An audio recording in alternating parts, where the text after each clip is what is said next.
a scrap of 5160 that I took from a really large piece of steel. I trimmed it down a little bit, and I had these pieces left over, and the scraps actually make really good fire strikers.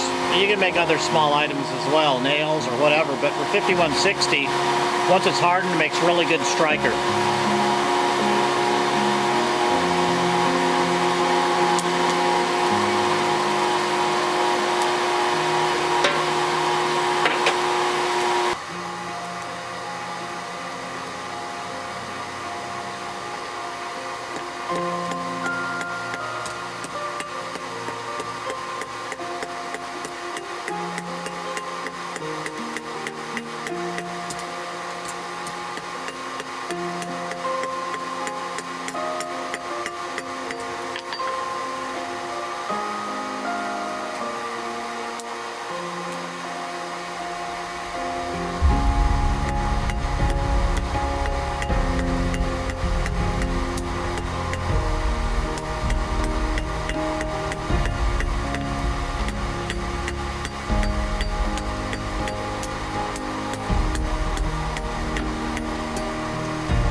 So put a little decorative curl on it there.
hot, almost white.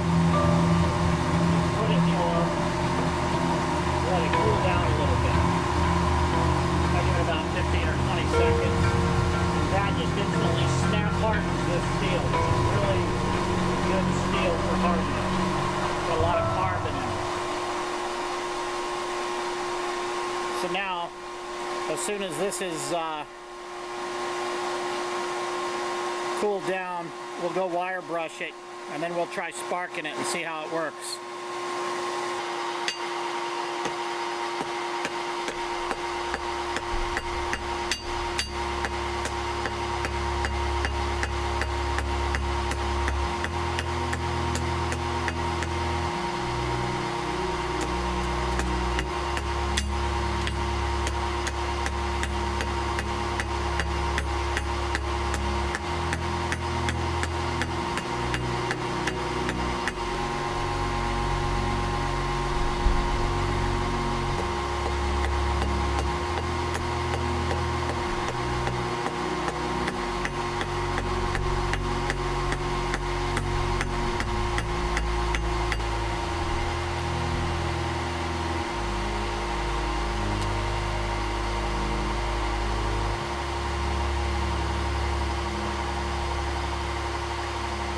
Bølgene ruller så tungt ved natt, langt ute på havsens vande.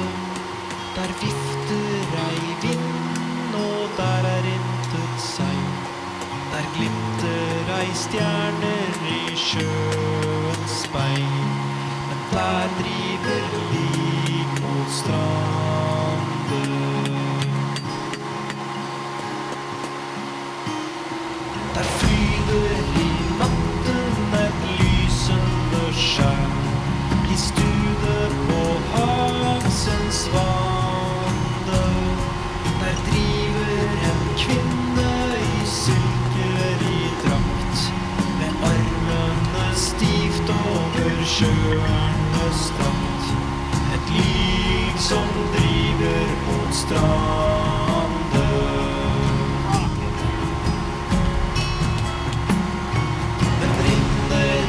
Solen ved vinterdag, så rød over havsens vande.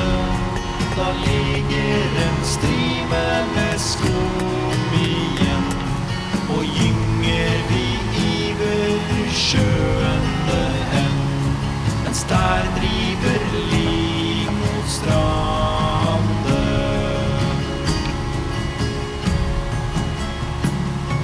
I always wear my gloves and my safety glasses. Working with the wire wheel. These brushes can come off and pop right in the face.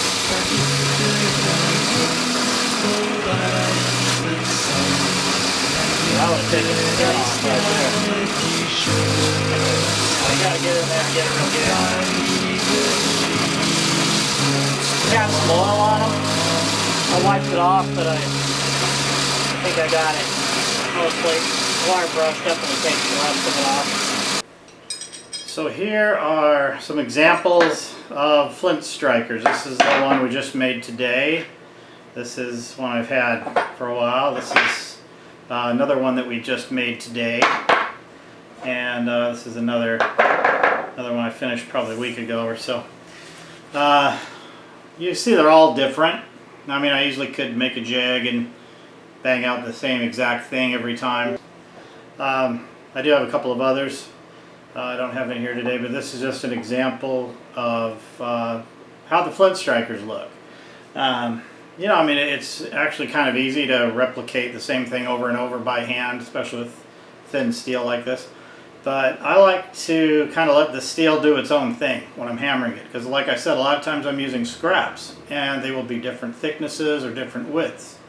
This one, for instance, I bent it and curved it around with the skinny edge out, which, you know, it's going to make a fine Flint Striker. It doesn't matter.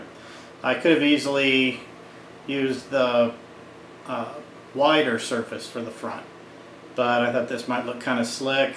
Had some length in there, so it could really make a big one. You know, it's maybe somebody's got a really big hand, or You know, if you got a glove on, this is a great one. You can use it if you have gloves on. This one here is really unique. It has a piece of antler attached to it. There's a little post here that goes into the antler. I drilled it out and glued it in with some 2-part epoxy. And it was just a little too short. I couldn't get it to curve around. It was very small scrap. So, you know, I adapted. I made a different kind of design. And I think it looks pretty cool with the antler handle. This one here is just a nice wide open striker. You can grab it easily so it fits in your hand. This is the one we just made today. It has kind of a fun little loop to it. Big old loop there. I like that. You know, it's easy to grab, easy to hold on to. I curved this part, the flat part, around so that your fingers can wrap around it. This one here is just a basic standard striker. Nothing too fancy. What I've done before is I've bought flints online. I'll buy these are for musket rifles. And basically you just take your flint striker like so, and you kind of hold your flint where you got an edge out, and you put your char cloth on top. And next we're going to try lighting some fire bundles, but let's see if these spark first. Oh yeah, see, that really sparks good. Here's the new one. Let's see what it does. Yeah, I got some spark out of that. I probably need to put sometimes I grind a little bit on the edge like this. I'll sand it so that I get some ridges on it. Helps it spark a little better. Yeah, that one sparks nice. Here's the new one. That's a big one. Ooh, that's nice. See, it doesn't matter which side you use. It doesn't matter how thick it is, it'll definitely spark. Whoa. A little too hard there. Yeah, that one sparks nice too. So anyway, you just use the flint and your char cloth and your striker, and you can make a fire. Now we will go try some different methods of making char cloth and see what kind works the best, and we'll see if we can light a fire bundle with it.